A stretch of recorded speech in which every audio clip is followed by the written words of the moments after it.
I don't have a script, obviously. I just wanted to kind of talk to you guys, just heart to heart, you know? This is a video that I've been thinking about making for kind of a while now. But I would ask that before you guys judge or freak out or something, just please just try to watch the video, the full video, before you just read the title and flip out. Because this is not me coming out as a libcuck or something, all right? I promise. A lot of you guys have probably noticed that I've seemed a little different lately. Like, my content has changed a little bit, which, as a YouTuber, like, that is kind of to be expected. People's content changes over time. Go look at, like, PewDiePie's first video compared to his videos now. Like, YouTubers change, people change, and I have changed. I have, and some fans have definitely noticed that I've seemed a little different. My approach to some things has just seemed different. And honestly, those, like, noticing that makes sense to me because, like I said, I have changed. I am a little different.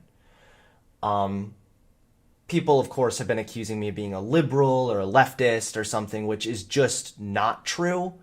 But I certainly have been calling out right-wingers really hard. Like, I've been calling out right-wingers more than I've been calling out left-wingers as of right now. For sure, 100%. And that's really because I'm noticing a lot of flaws with the right wing and with the political ideology that I used to associate myself with. So I'm going to try to explain the story here and where this sort of shift came from and what this really means.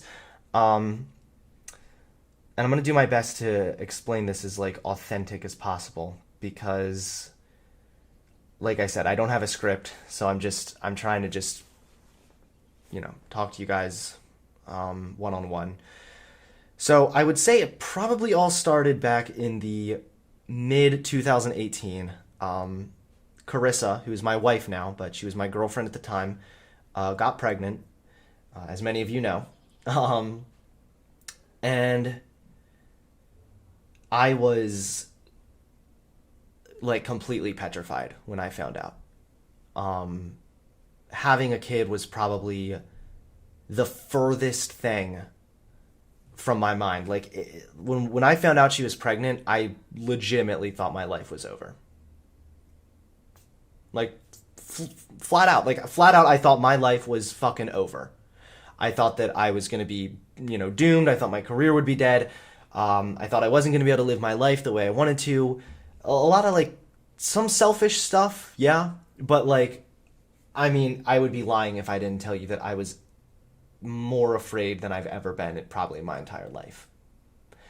So, mid-2018, Carissa gets pregnant, an unplanned pregnancy. Like I said, I'm terrified. And it was during this time, especially in, like, the winter months of 2018, that I really started hitting, like, an all-time low.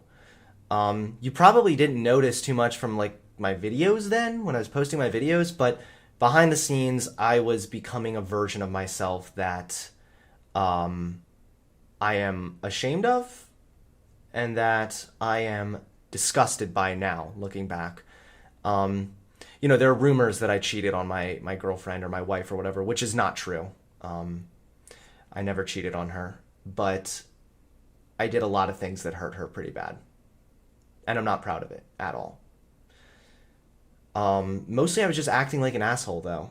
I was being really selfish. I didn't want to take responsibility for the fact that I had gotten her pregnant. And I was completely controlled by my anxiety. My anxiety took hold of me like it never had before. I'm not justifying my behavior because there's no way for me to justify it. I was in the wrong, all right? But it's just a statement of fact that my anxiety kind of took me over a little bit. I was so scared. I didn't know what to do. I was not acting like myself any longer. I was being a complete asshole. I was treating Carissa badly.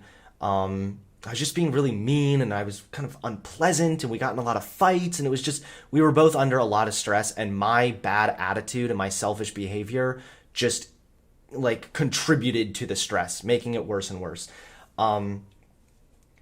So basically, after just a lot of thought, I had convinced myself that the best decision in all of this was to raise the kid while being apart, and that I was going to break up with Carissa.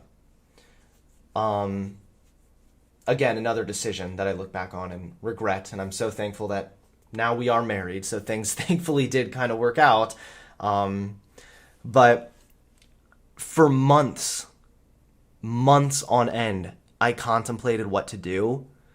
And I mean, I have literal like journal entries where I'm like writing stuff, like trying to like, almost justify the decision that breaking up is the right move. And that's what I thought was the right decision. I had convinced myself that was the right move. And we didn't break up till a little later on, but the months leading up to it, was when I was acting like an asshole. And I was basically just kind of giving it time, but in my heart, I was certain that breaking up was the right move. At least I thought I was certain. I thought that I was so right about that decision. So one night we got in another fight and we broke up. And like that, yeah, we broke up. And over a little bit of time, Carissa moved out. We lived apart. I continued to be an asshole. And yeah, like that's just what I thought the right decision was, to break up with her. And I was convinced that that was the right move. I really was. Looking back now, it's obvious that it wasn't. But at the time, like I was still so unsure, which is, I know it doesn't really make sense, but I was really unsure, but at the same time I like knew that I had to break up with her and that was the right decision. Like, I know it doesn't really make sense, but with so much anxiety, so much stress, like I just thought that was the right move. I thought that I'd be able to handle the kid, handle the responsibility better if we were apart. So me and Carissa broke up. She moved out, like I said, and then, come March, she had the baby, which was my daughter Rose, and I'd heard a lot of people say that, like, hey, when this happens, it changes you. Like, you'll see the kid and it's going to just change your perspective. You're no longer going to feel so afraid. And at first, I didn't really feel that yet. And so part of me was scared. I was like, what the fuck is wrong with me? Am I like a sociopath? Why do I still feel like anxiety about this? Why do I still not feel like happy about this? But it was literally only a matter of like a couple days with the baby before my perspective just changed. And I mean, I remember the first time that like Rose left the hospital with Carissa to go back to her house and I was going back to my place. I got in my car and I cried because it was really like, I'm actually getting kind of emotional just thinking about it now, but it was just really hard to leave Rose.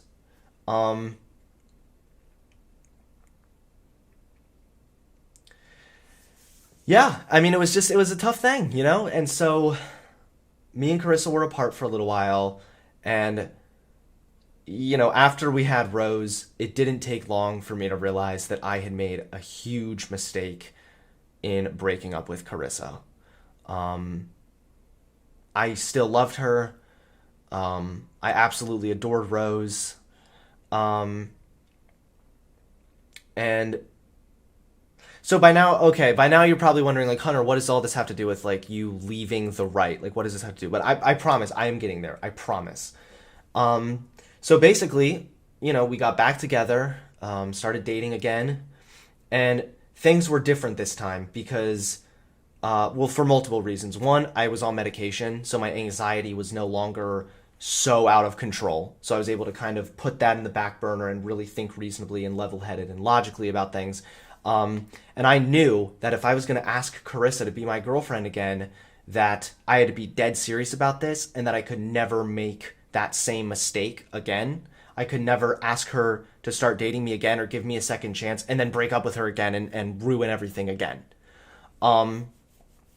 So yeah, thank goodness Carissa was gracious enough to take me back and give me another chance. And from that point on, it really wasn't long until we got engaged. We're married now, and we're actually expecting our second child now too. And I think this was the first step in everything kind of happening. So like, breaking up with Carissa, it was one of those decisions that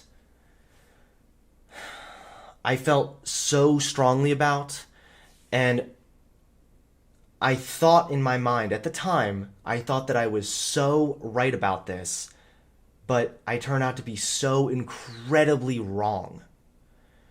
And that forced me to think about other opinions and other positions and other ways I would think about things. It forced me to kind of reassess those things, because how could I think that I was so right on something? I thought that I was so right, and then I turned out to be so catastrophically wrong. It forced me to think about things, and it forced me to look at other opinions and other positions I might hold and think, is there anything else that I could be wrong about? That I once thought that I was so right about, that maybe now I'm wrong about? And it was around this time, Rose was like a few months old. Me and Carissa, I'm trying to think, me and Carissa had started dating. I don't think we were engaged yet. When I was being called out by this YouTuber, Vosh. And I was already kind of questioning, like, you know, it wasn't like I was thinking of all my, like, right-wing positions and sort of, like, thinking, like, could I be wrong about this? Could I be wrong about this? But it was more like a subconscious thing, and it was more like the motion had been set. Okay? So, the motion had been set, I was getting called out by this YouTuber, Vosh, and I agreed to debate him, and I got wrecked. Literally, I got wrecked in the debate. Like, and this guy, Vosh, listen, I don't agree with every position he holds by any means, all right? I think he has some pretty spicy takes that I don't agree with, all right? Let's not pull the whole guilt by association thing and claim that because I went on his show or something, or I debated him, that somehow makes me a bad person or means I agree with everything he's ever said. That's just not the case. However, during our debate, Vosh made some excellent points, specifically about LGBT issues, that I simply couldn't refute. So, like, I don't know what people wanted me to, would have expected me to do. But I'm not the type of person that's just going to stick my head in the sand and be like, well, this is the position that I need to hold because I need to hold it because I claim to be conservative. I don't care if I'm wrong. That's not how I work. That's not how I operate. And this kind of just kept pushing things in motion. You know, and like, I mean, having a kid changes you. Especially going through the experience that I went through with an unplanned pregnancy and breaking up with Carissa and then getting back together with her and realizing that I made a mistake and realizing that there's so much more like depth to life. I mean, having a kid has literally transformed me and made me like just a completely better person. And I know that not everyone likes the fact that I'm a little different now, and that's okay. You know, you don't have to, but I'm much happier than I've ever been. And people claim they're like, oh, well, Hunter's gone soft. I don't think I've gone soft. I still have a passion for what I talk about, and I still care very deeply about the issues I discuss. But I would say that having Rose softened me. And it helped some of my bitterness to just like melt away a little bit, because I used to be like an angry, bitter person. And so that combined with the Vosh debate sort of forced me to start reassessing some of my political positions. All right. So it was a slow process. Like, I know for a lot of people watching, it felt like it was kind of overnight, but like, I'm a YouTuber and I'm not a vlogger either. Like, I mean, I love you guys and I appreciate all you guys watching me, but like, you probably, like, I do commentary videos. You guys aren't seeing what's going on behind the scenes.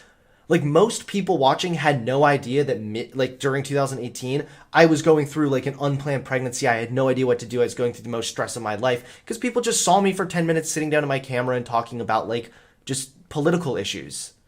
So this change, this shift might seem a little, like, night and day. Like, what just happened? It seemed like Hunter was just making content differently, and now all of a sudden he's doing this.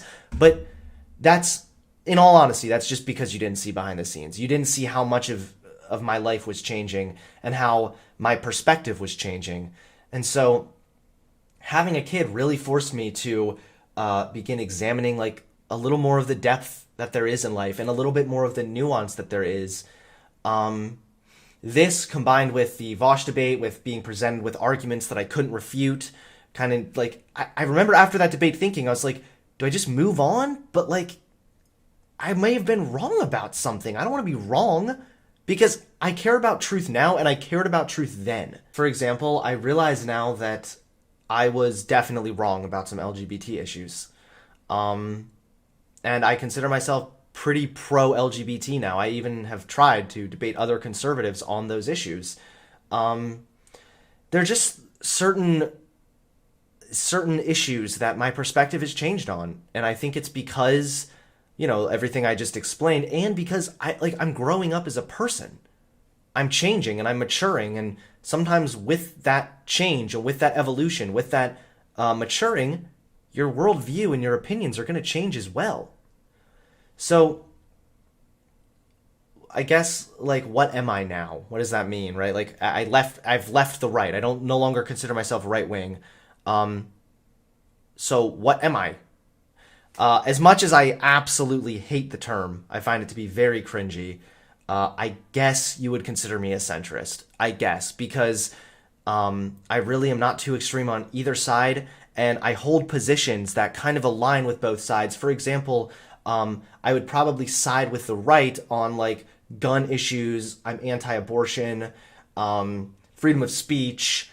I like edgy memes, I guess. That maybe that's a right-wing thing. And then I would probably side with the left when it comes to, like, trans issues or the fact that black people commit more crime because of socioeconomic reasons, not because of some genetic inferiority complex or something. I think that gay people should be able to get legally married. I think that trans people are valid.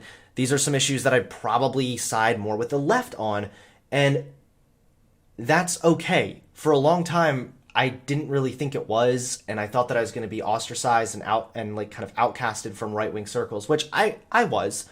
But at the end of the day, I'm not that concerned about it, because my main purpose for beginning this channel was so that I could have a platform to voice my opinions and to share my perspective on things. And that's why I have always taken pride in the fact that this channel is authentic and genuine. What you see on camera, the positions that I support, are positions that I truly hold.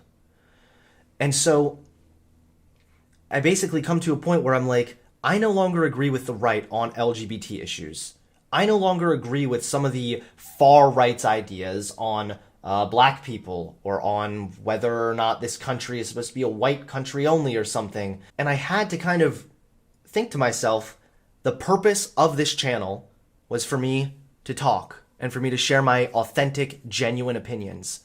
And if I no longer can do that out of fear of pissing off my audience or pissing off my fan base or losing subscribers or something, then this channel has lost all purpose. It's really that simple. If I'm not able to be myself, and if I'm not able to be authentic on this channel about the fact that some of my political positions have changed, then this channel, I might as well just delete it. It's useless. It would be dead to me. I know I sound like I'm being hyperbolic and dramatic, but I'm not. I'm dead serious. So now you understand a little bit of my backstory, a little bit of the mistakes I made, some of my regrets, and what led to my mindset being changed and being willing to just look at other arguments a little more than I used to.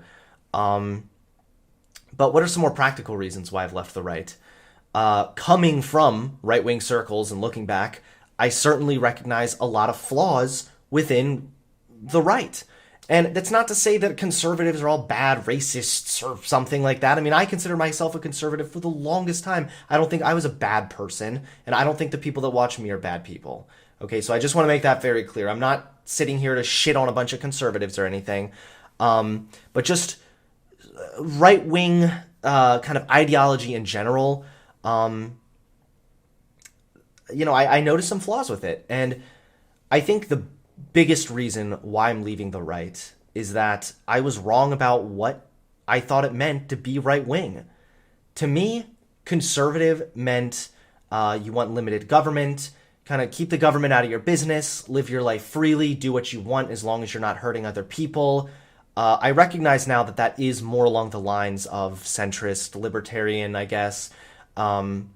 What it means to be conservative today, and I don't know if this has changed recently or if I was just naive, but it's pretty obvious what it means to be conservative now is about conserving tradition. Even if that conservation of tradition isn't making the world a better place, and even if that conservation of tradition is at the expense of other people's liberty, other people's rights, like trans people or gay people, that doesn't matter to conservatives. For the most part, it's about conserving tradition. It's about conserving hierarchy. And that goes against, fundamentally, it goes against what I believe in. And you know what? It goes against fundamentally what I've always believed in. Because I've always believed in liberty, and I've always believed in freedom. And I mean, even more so, America was founded on the concepts of the Enlightenment, suffrage, democracy, and liberty. This is what America was founded on. This is what America is all about. So I am not willing to fight to conserve tradition if it's at the expense of other people's liberty. So that's the first reason why I'm leaving the right. The second reason is something I've just noticed a lot of right-wingers do, and something that really gets under my skin. Again, I'm not saying all right-wingers do this. I still have a lot of respect for plenty of right-wingers, so I just don't want this video to come across like I'm attacking people who still consider themselves conservative. But a lot of right-wingers don't seem to particularly care that much about truth, and they seem to care a little more about getting the point across. So if they have to share something that's false or spread some news that's fake, it doesn't really matter to them as much as long as it gets the general point across. That's a problem for me because I care about truth. And you might wonder, well, what am I considering truth? I consider truth scientific, medical, and academic consensus, for the most part. And I recognize that those are subject to change, but that's why my perspective, for example, on trans people has changed so drastically, because I recognize that from a medical standpoint, from an academic standpoint, from even a scientific standpoint, being transgender is completely valid. It's not a mental illness, but it's an academic and scientific valid thing. And there are some really good arguments for that. I'm not planning on getting into those arguments in this video. Just generally speaking, I've seen arguments, I've seen studies that, I've seen data that were really compelling and that changed my perspective. I think that there's some problems also with the way right-wing media presents itself. And don't get me wrong, right-wing media is really fun. There's a lot of very entertaining right-wing media, but I think that the way it works is oftentimes, it just sort of perpetuates an echo chamber. I mean, think about it. You click on a video, right, that's called like Crazy Feminist Gets Wrecked. You already go into that video knowing your beliefs and opinions aren't going to be challenged. You're just going to kind of have your biases confirmed. You're just going to kind of be told what you want to hear back to you.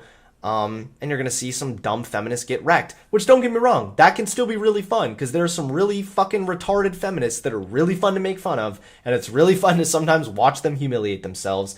But if that's the only political content you're indulging in, it not only doesn't challenge you, but it kind of puts you in an echo chamber where you're just sort of surrounded by your ideas. You just hear what you want to hear kind of back to you, and you never really feel You never really step out of that echo chamber. You never really try to challenge yourself.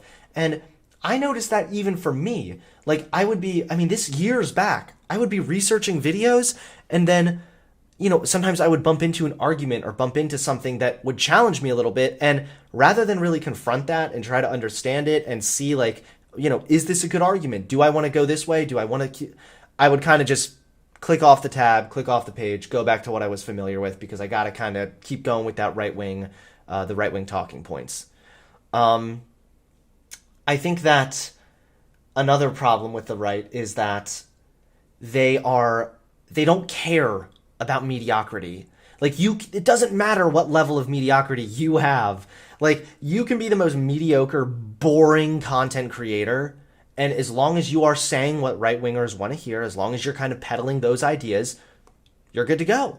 And I think that system, that sort of mentality makes it so easy for right-wing grifters to take advantage of the way, right-wing media tends to work. All it takes is for you to be like, hey, I'm actually a conservative, trans people, kind of icky.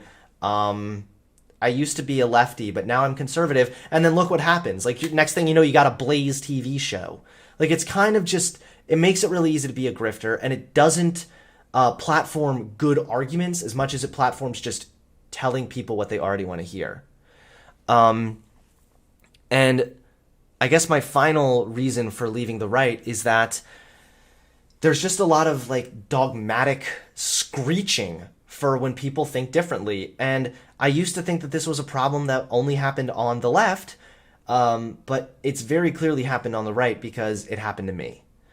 I had some different opinions on, like, trans people, or some different opinions on race and IQ. The next thing you know, people are accusing me of being like a liberal or a leftist or something. So I'm just coming from a right-wing circle and looking back, there are definitely a lot of flaws with the right that I've noticed. And that's part of the reason why I sometimes call out right-wingers, because I want to hold some of them accountable when they're sharing fake news or spreading things that are just factually incorrect. To me, that's a problem. Of course, this has led to a lot of different accusations. People claiming that I'm a grifter, which means someone who's basically just doing it for the money. Like, I'm just switching up my views because that's where the money is. Obviously that's not true. Look at my channel. I've only really lost followers and subscribers for this. But that's okay, because I don't do this for followers. I do it so that I have a platform where I can share my opinion.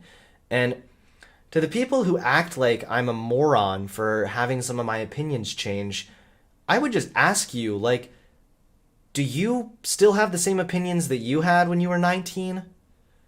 I started this channel when I was 19 years old.